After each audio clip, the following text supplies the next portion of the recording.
The day everything changed. Some secrets are buried so deep, you forget they're there, until someone starts digging. I was 72 years old when I learned that love could be a weapon, wielded by someone wearing a wedding dress and a smile that could charm the Spanish moss right off the live oaks. The day my son Daniel married Vanessa Langley, I stood in the back garden of our family estate, watching 200 guests celebrate under strings of Edison bulbs, and I knew, with the cold certainty that only comes from living long enough to recognize patterns, that my life was about to become a battlefield. But I'm getting ahead of myself. Every good story begins before the crisis, in the quiet moments when we're still naive enough to believe that happiness can last, that people mean what they say, that family is forever. This is the story of how I learned to fight back. How I discovered that being a Southern grandmother doesn't mean being a pushover. And how keeping one secret for 5 years taught me everything about human nature I'd ever need to know. My name is Margaret Abigail Hensley. I'm the widow of Thomas Hensley III, mother to Daniel Thomas Hensley, and grandmother to no one yet. Though that was supposed to change, according to the glossy future Vanessa painted during the engagement. I live in a Georgian mansion on the outskirts of historic Savannah, Georgia, in a house that's been in the Hensley family since 1847. The walls hold memories like the humid air holds moisture, everywhere, inescapable, sometimes suffocating, and I am the keeper of a secret worth $12 million. This is my story. This is my confession. This is my warning. The foundation. Before the storm, though. Morning began like any other Thursday in May. I woke at 6:30 to the sound of mockingbirds arguing in the magnolia tree outside my bedroom window. The air already carried that thick green promise of heat that Savannah summers are famous for. The kind of heat that makes you move slowly, think slowly, live slowly. I'd always loved it. Thomas used to say I had swamp water in my veins instead of blood. I dressed in my usual morning uniform, linen slacks, a cotton blouse, sensible flats. At 72, I'd earned the right to comfort over fashion, though I still kept my hair colored the auburn it had been in my youth, styled weekly at Magnolias on Broughton Street. Appearances mattered in Savannah. They always had. The house was quiet as I made my way downstairs, my hand trailing along the mahogany banister that had been polished by 5 generations of Hensley hands. The morning light filtered through the floor-to-ceiling windows, catching dust motes in golden beams, illuminating the portrait gallery that lined the hallway. My ancestors stared down at me with varying degrees of severity and satisfaction. Ship captains, cotton merchants, a Civil War colonel who'd somehow kept the house from Sherman's flames, and Thomas's grandfather, who'd rebuilt the family fortune during Prohibition with what everyone politely called import businesses. Every family has its secrets. Ours just happened to be more profitable than most. I made coffee in the kitchen, a modern addition to the antebellum bones of the house, all white marble and stainless steel, installed after Thomas died. He'd never wanted to change anything, but I'd needed something to be different, to prove that life could continue even when it felt like it shouldn't. The espresso machine hissed and gurgled, and I carried my cup out to the veranda. This was my ritual. Coffee at sunrise, watching the day arrive across the 3 acres of gardens that surrounded the house. The boxwood hedges were perfectly trimmed, the azaleas still showing their last pink and white blooms, the oak alley leading to the front gate dripping with Spanish moss like something out of a Gothic novel. It was beautiful and somewhat melancholy, the way old Southern properties always are, haunted not by ghosts, but by the weight of history. I was thinking about Daniel that morning. I often did. He was my only child, born when I was 42, after years of trying and 3 miscarriages that had nearly broken me. Thomas and I had called him our miracle, though Thomas had secretly wanted a daughter. "Boys are predictable," he'd told me once. "Girls keep you guessing." Daniel had been predictable, bless him. Sweet-natured, easygoing, content to float through life without too much ambition or anxiety. He'd gone to the University of Georgia, studied business administration without distinguishing himself particularly, and come home to work in the family's remaining shipping interests, now just a small logistics company that managed freight contracts for local businesses. Nothing like the empire Thomas's father had built, but enough to keep the family name in circulation. He'd dated sporadically through his 20s, bringing home a string of nice girls who never quite stuck. There was Jennifer, the elementary school teacher who wanted to move to Atlanta. Sarah, the artist who thought Savannah was too sleepy. Michelle, who lasted 6 months before deciding Daniel was too comfortable, and she needed someone with more drive. I'd watched these relationships bloom and fade without much concern. Daniel always bounced back, always smiled through the breakups, always said, "It wasn't meant to be, Mom." I'd started to think he might stay single, might become one of those confirmed bachelors who live contentedly with their mothers and their hobbies and their routines. And then, 2 years ago, he met Vanessa Langley at a charity gala for the Coastal Wildlife Preservation Society. I remember the night he came home from that event. It was late October, the air finally cooling after months of oppressive heat, and I was reading in the study when I heard his car in the drive.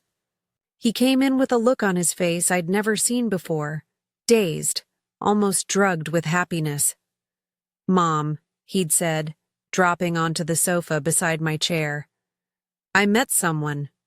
"Oh?" I'd closed my book, smiling at his enthusiasm. "Her name's Vanessa. Vanessa Langley. Mom, she's incredible. She went to Yale Law. She works in estate planning. She does pro bono work for veterans. And she's beautiful. Like stop traffic beautiful. And she talked to me for 2 hours. Just me." I'd felt a small flutter of concern even then, though I'd pushed it aside. Daniel deserved happiness. He deserved someone who'd choose him, who'd see the gentle, generous soul beneath his unremarkable exterior. "That's wonderful, sweetheart," I'd said. "When do I get to meet her?" "Soon," he'd promised. "She wants to take things slow, make sure we're compatible. But Mom, I think she might be the one." The warning bells had been faint then, easy to ignore. Taking things slow seemed sensible, cautious, the kind of thing a smart, successful woman would do. It was only later, much later, that I'd understand what taking things slow really meant in Vanessa's vocabulary. Reconnaissance. Meeting Vanessa. Met Vanessa Langley 3 weeks after Daniel's breathless announcement, on a Sunday afternoon in November. Daniel had invited her to brunch, and I'd spent the morning overseeing Lucille's preparations. Lucille being my housekeeper of 20 years, a woman who ran the house with more authority than I did and never let me forget it. "Mr. Daniel's bringing a woman for brunch," she'd announced when I told her, her eyebrows rising nearly to her hairline. Well, well, must be serious if he's bringing her here." "Lucille, please don't make a thing of it." "Who's making a thing?" "I'm just saying, that boy hasn't brought a woman home since that Michelle person who couldn't eat gluten. You remember that disaster? Had to make 3 separate dishes just to get through one meal." "I remember." "Please, just make your shrimp and grits. Everyone loves your shrimp and grits. And the biscuits?" "Obviously the biscuits." Lucille had nodded with satisfaction and disappeared into the kitchen, muttering about young people and their dietary restrictions. I'd dressed carefully that morning. A sage green dress, pearls, low heels. I wanted to look put together but not intimidating. Maternal but not overbearing. It's a delicate balance, meeting your son's potential future wife. You want to be welcoming without being desperate, interested without being intrusive. They arrived at 11:30, Daniel's sedan crunching up the oyster shell drive. I watched from the parlor window as he rushed around to open her door. He'd never been particularly gallant with previous girlfriends, but apparently Vanessa inspired chivalry. She emerged like something out of a fashion magazine. Tall, at least 5'10", with the kind of slender, toned figure that suggested regular Pilates and careful eating. Her hair was dark, almost black, worn in loose waves that probably required an hour with a curling iron to look that effortless. She wore a cream-colored dress with a delicate floral pattern, cinched at the waist, hitting just below her knees. Her shoes were nude heels, expensive-looking. A single pendant necklace, simple and elegant. Pearl studs in her ears. She looked perfect. That was my first thought. My second thought was, she knows she looks perfect. I met them at the door with my best smile. You must be Vanessa. I'm Margaret. Please come in. Her handshake was firm, her smile revealing perfect white teeth. Mrs. Hensley, it's such a pleasure to finally meet you. Daniel talks about you constantly. Please call me Margaret. And I hope he doesn't bore you too much with his stories. Never, she said. And there was something in her voice, a practiced warmth, smooth as honey, that made me pay attention. He's very devoted to you. It's one of the things I admire most about him. We moved through the formalities, the tour of the house, which she admired with exactly the right blend of appreciation and restraint. The brunch on the back veranda, where she complimented everything without gushing. The conversation that flowed easily from topic to topic. She told us about her work at a prestigious estate planning firm downtown, handling trusts and wills for Savannah's old money families. She'd grown up in Charleston, she said, in a family with similar roots. Her father was a maritime lawyer, her mother on the board of half a dozen charities. She'd gone to Porter God School, then Yale for undergrad and law school. I wanted to come back to the Low Country after graduation, she explained, delicately cutting her shrimp. There's nowhere else quite like it, is there? The history, the culture. New York and Washington have their appeal, but this is home. I couldn't agree more, I said. Thomas, Daniel's father, used to say that Savannah gets in your blood. You either love it or you can't get away fast enough. Daniel mentioned that your husband passed away. I'm so sorry. 5 years ago. Heart attack. Very sudden. I kept my voice steady, the way I always did when discussing Thomas's death. He was only 58. We thought we had decades left. Vanessa reached across the table and squeezed my hand. That must have been devastating. I can't imagine. The gesture was perfect. The words were perfect. Everything about her was perfect, and that's what bothered me. At 72, I'd met enough people to know that nobody is actually perfect. We're all rough edges and contradictions, little quirks and flaws that make us human. But Vanessa presented as a finished product, like she'd been designed by committee to be the ideal daughter-in-law. I watched Daniel watching her throughout the meal, his face radiating an almost puppy-like adoration, and I felt a pang of worry that I immediately tried to dismiss. I was being overprotective, cynical. Just because she seemed too good to be true didn't mean she was. Maybe I'd simply forgotten what it was like to be young and in love and trying to make a good impression. After brunch, as we walked through the gardens, Vanessa asked about the property's history. I found myself telling her about the house, how it had been built in 1847 by Thomas's great-great-grandfather, a shipping merchant who'd made his fortune in the cotton trade. How it had survived the Civil War, the Great Depression, Hurricane David in 1979. How each generation had added their own touches while preserving the essential character. It must be quite a responsibility, Vanessa said, maintaining a property like this. It is, I admitted. But it's also a privilege. This house has stories, you know. Sometimes I feel like I'm just its temporary custodian, keeping it safe for the next generation. That's a beautiful way to think about it, she said. Then, after a pause, has Daniel ever talked about eventually taking it over? Running the estate?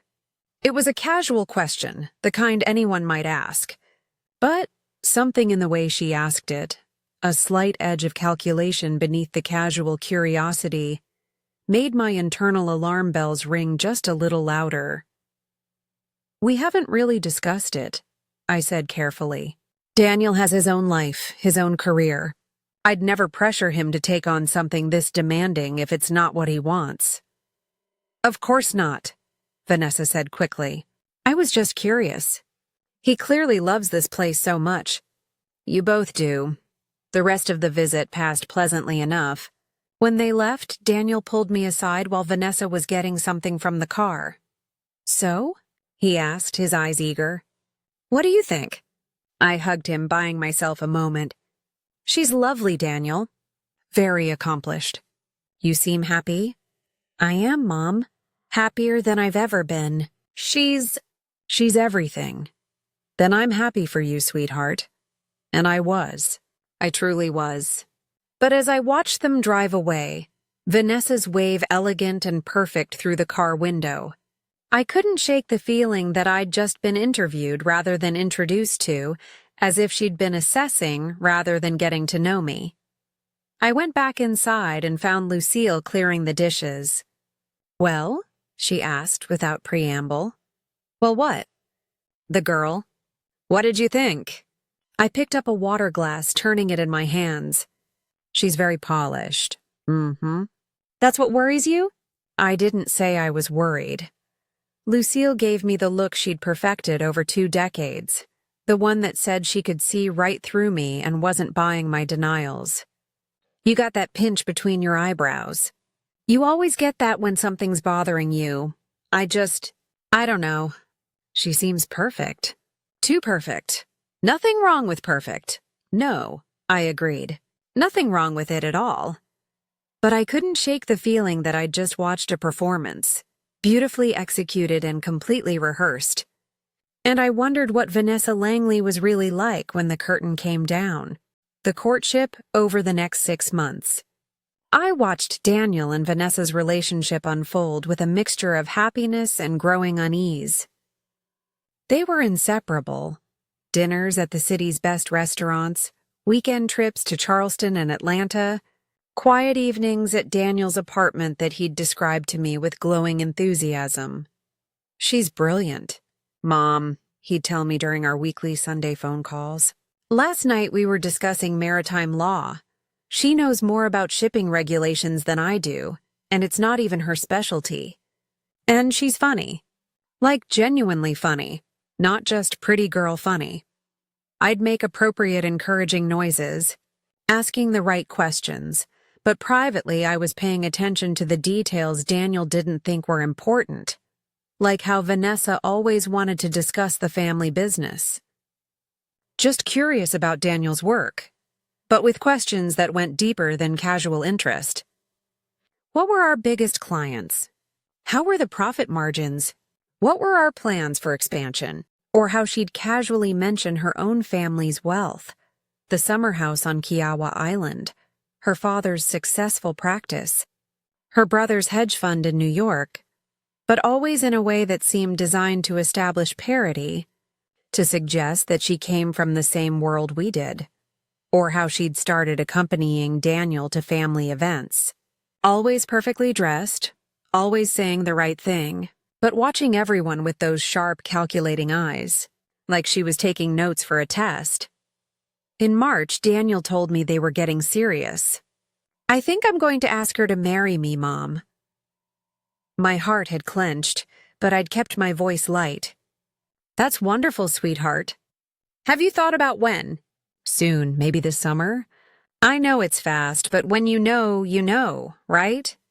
Right, I'd echoed, though I wasn't sure I agreed. Thomas and I had dated for 3 years before getting engaged, another year before the wedding. We'd wanted to be sure. to test our compatibility through different seasons and situations. But I was from a different generation. Maybe this was just how people did things now. Have you bought a ring? I asked. I'm going to look this weekend. I was actually hoping you might. Well, I was wondering if you'd let me use Grandma Catherine's ring. The one Dad gave you? My engagement ring. The 3-carat emerald-cut diamond that had belonged to Thomas's mother, reset in platinum, that I'd worn for 30 years before Thomas died. I'd taken it off after his funeral, unable to look at it without feeling like my heart was being crushed, and put it in the safe. Daniel, that ring is yours to give whenever you're ready, I said, meaning it. Of course you can have it. Thanks, Mom. Vanessa will love it. She loves vintage things and the history behind it. You've discussed it with her? A pause. Well, she saw a photo of you wearing it once and asked about it. I told her the story, about how it had been in the family for generations. She thought it was romantic, so she knew about the ring. She'd asked about it. That small detail lodged in my mind like a splinter. I gave Daniel the ring the following week, watching as he held it up to the light, his face full of hope and joy. I hugged him, blessed him, told him I was happy for him, and then I went home and called my attorney, Clara Beaumont. Clara Beaumont had been Thomas's attorney for 15 years before his death, and mine for the 5 years since. She was 75, sharp as a tack, with silver hair she wore in a severe bun and a wardrobe that consisted entirely of impeccably tailored pantsuits in varying shades of gray and black. She'd been one of the first female partners at her firm back in the 1980s, and she'd fought for every inch of respect and authority she commanded. She was also one of the 3 people who knew about Cypress Holdings. I met her at her office on a Tuesday afternoon, in the converted Victorian on Bull Street that housed Beaumont and Associates. Her office was on the 3rd floor, all dark wood and leather chairs, with windows overlooking Colonial Park Cemetery. It always felt appropriate that Clara worked overlooking the dead. She'd spent her career managing the transfer of wealth from one generation to the next, and in Savannah, that meant navigating 2 centuries of accumulated family drama. Margaret, she greeted me, rising from behind her massive oak desk to shake my hand. You sounded worried on the phone. What's happened? I sat in the leather wingback chair across from her and told her everything. About Daniel's relationship with Vanessa, the upcoming proposal, my vague unease that I couldn't quite articulate. Clara listened without interrupting, her fingers steepled beneath her chin. When I finished, she was quiet for a long moment. You want me to investigate her, she finally said. It wasn't a question. I want to know if my instincts are right or if I'm just being a paranoid old woman who's afraid of losing her. Son, those 2 things aren't mutually exclusive. Clara pulled a legal pad toward her and picked up a fountain pen.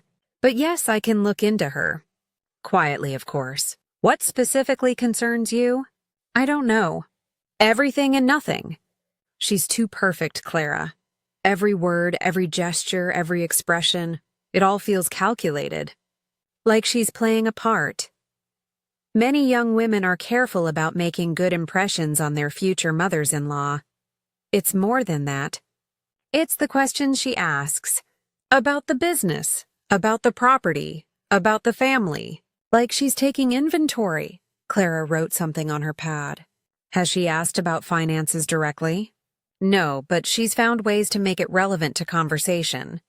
Oh, Daniel mentioned you do your own bookkeeping. How do you manage it? Or, I've been advising a client on historic property preservation. What kind of insurance do you carry on a house like yours? Those could be innocent questions. She works in estate planning. Finances and property are her professional language. I know, I said, frustrated. That's what makes it so hard to pin down. Everything she does has a perfectly reasonable explanation. But Clara, you know how I felt about Thomas's instructions regarding Cypress Holdings? Watch for the gold diggers, he said. They won't all be obvious. Clara set down her pen and fixed me with her steady gaze. Margaret, I've known you for 20 years. In all that time, you've been one of the most level-headed, rational people I've ever worked with. If your instincts are telling you something's wrong, I'm inclined to believe them. But I need you to consider something. What?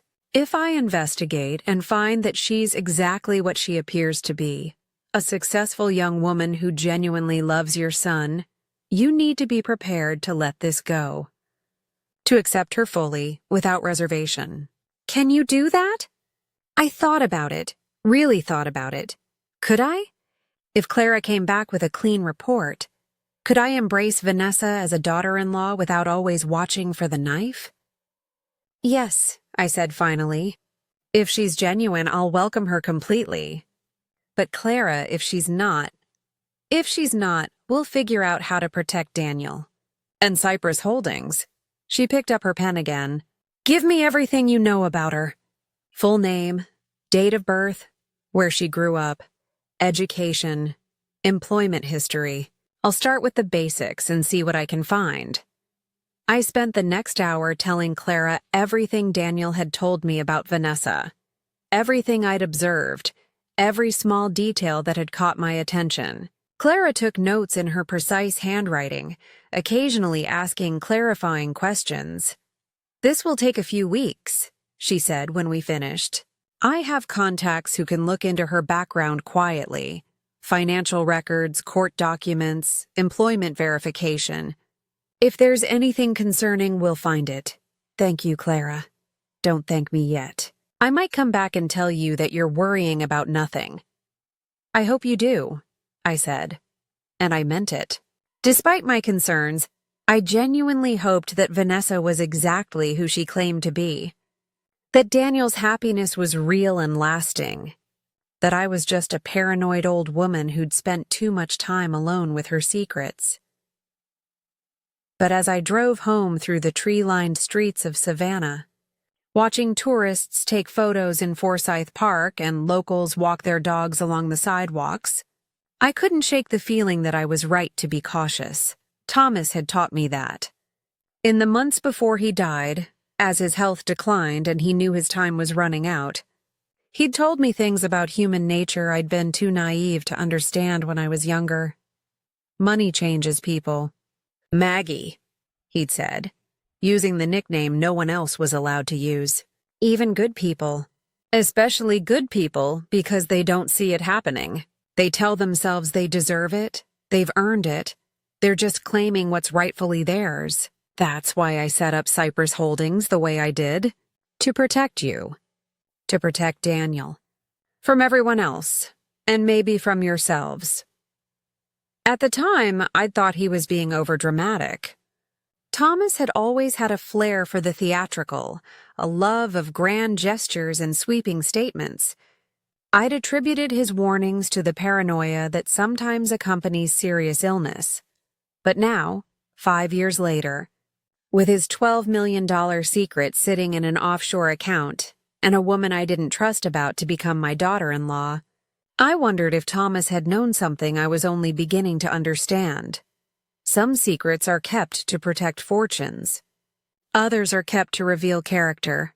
I just wasn't sure yet which one Cypress Holdings would turn out to be. The proposal Daniel proposed to Vanessa on a warm evening in late April, in Forsyth Park under the live oaks, with a string quartet playing softly in the background, and 24 of their closest friends hidden nearby to celebrate. He'd told me his plan a week before, bouncing with excitement like a child on Christmas morning. I've rented the space in the park, hired musicians, invited everyone. It's going to be perfect, Mom. Just perfect. I'd smiled and hugged him and offered to help with any preparations. Privately, I'd thought about the extravagance. Daniel had never been one for grand gestures or elaborate plans. This kind of theatrical proposal seemed more like something Vanessa would design than something Daniel would dream up on his own. But I kept my thoughts to myself and helped him coordinate the caterer. The evening of the proposal, I dressed in a simple cocktail dress and drove downtown, parking near the park and walking to the designated meeting spot. Daniel's friends were already gathering. People I recognized from his college days, colleagues from the shipping company, a few of Vanessa's friends from the law firm. Everyone was buzzing with anticipation, checking their phones for Daniel's text that would signal Vanessa's arrival. I found myself standing next to a woman I didn't recognize, mid-30s, professionally dressed, watching the proceedings with an expression that seemed more analytical than excited. "I'm Margaret," I introduced myself. "Daniel's mother, Amanda Chen," she replied, shaking my hand. "I work with Vanessa at the firm." "How nice. Have you worked together long?" "About 18 months. She joined right after I made partner." Amanda hesitated, then added, "She's very good at what she does." There was something in her tone. Not quite disapproval, but not quite approval either. I filed it away to think about later. Daniel's text came through. "They're 5 minutes away." Everyone moved into position, hiding behind trees and hedges, phones at the ready to capture the moment. I watched as Daniel and Vanessa appeared on the path, her laughing at something he'd said, looking beautiful in a flowing dress that seemed too formal for a casual evening walk. Of course, she'd probably known what was coming. Women always know, even when we pretend to be surprised. Daniel led her to the clearing where the musicians were set up. I couldn't hear what he was saying, but I could see his face. Open, vulnerable, completely unguarded in his love for her.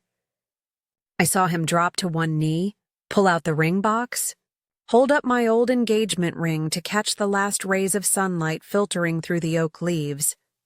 And I saw Vanessa's face, just for a moment before she composed it into appropriate surprise and joy. I saw calculation, assessment, victory.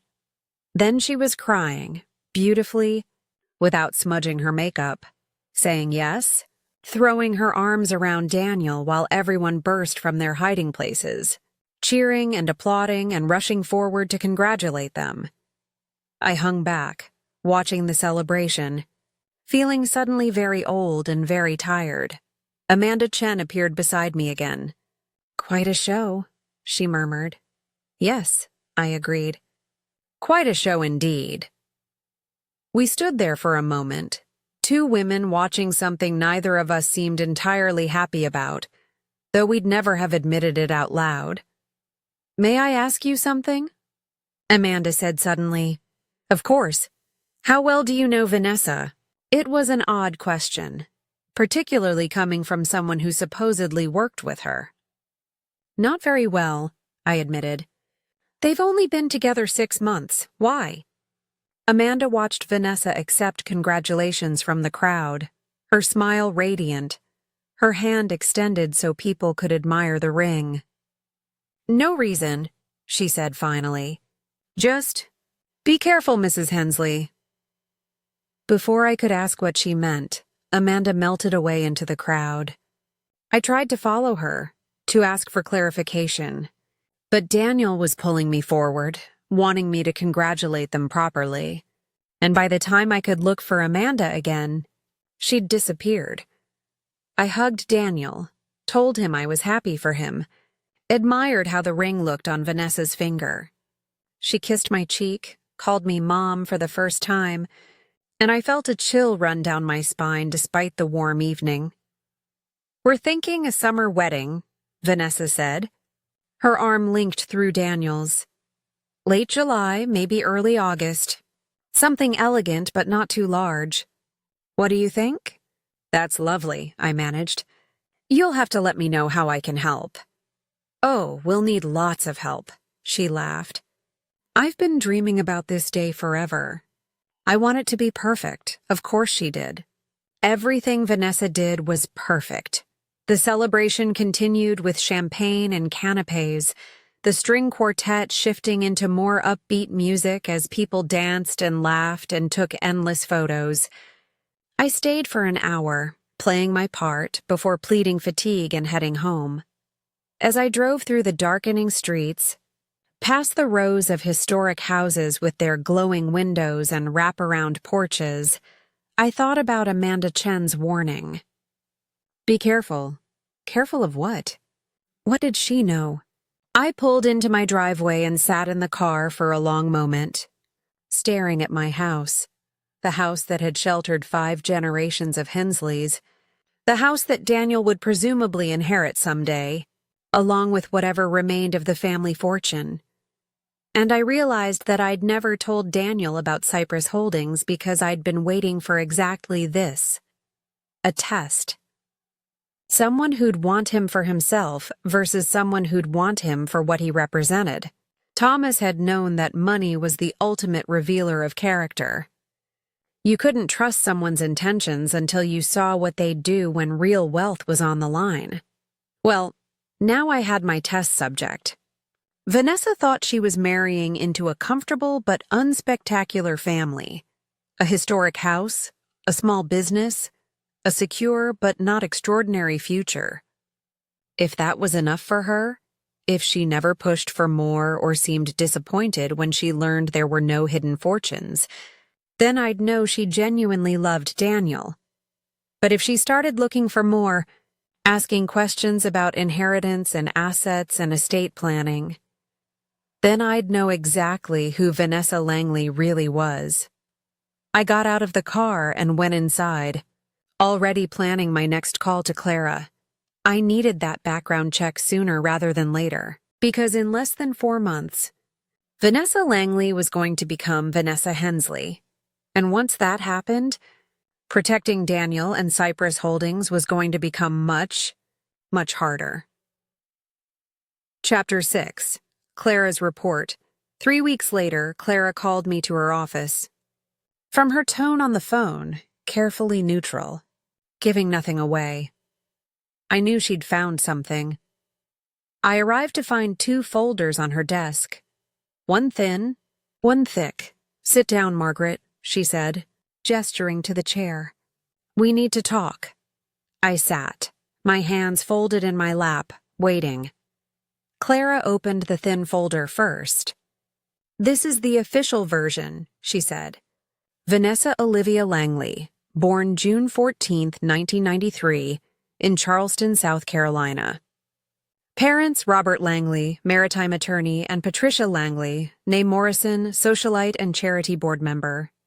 One older brother, Robert Jr., works in finance in New York. Attended Porter God School, graduated with honors. Yale University, summa cum laude, majored in economics. Yale Law School, top 15% of her class. Passed the bar on her first attempt. Currently employed at Morrison & Green Estate Planning Division for the past 3 years. No criminal record. No bankruptcies.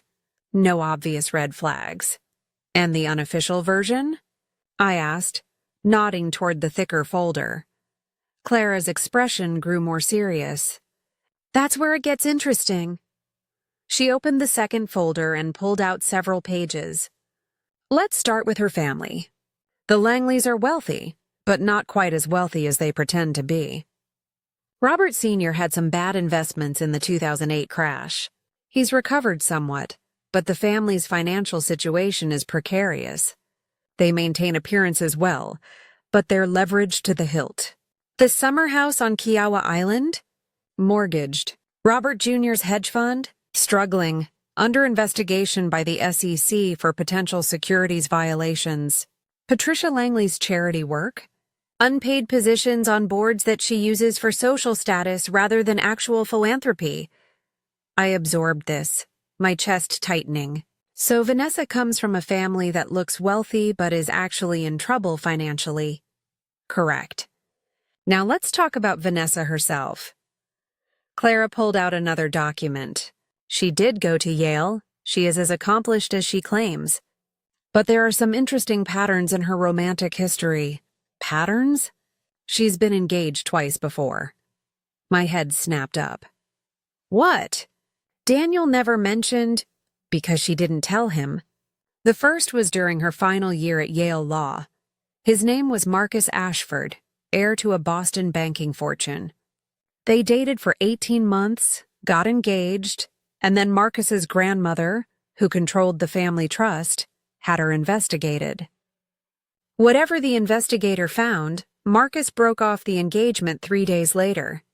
Vanessa received a settlement of $50,000 in exchange for signing an NDA. I felt cold. And the second engagement?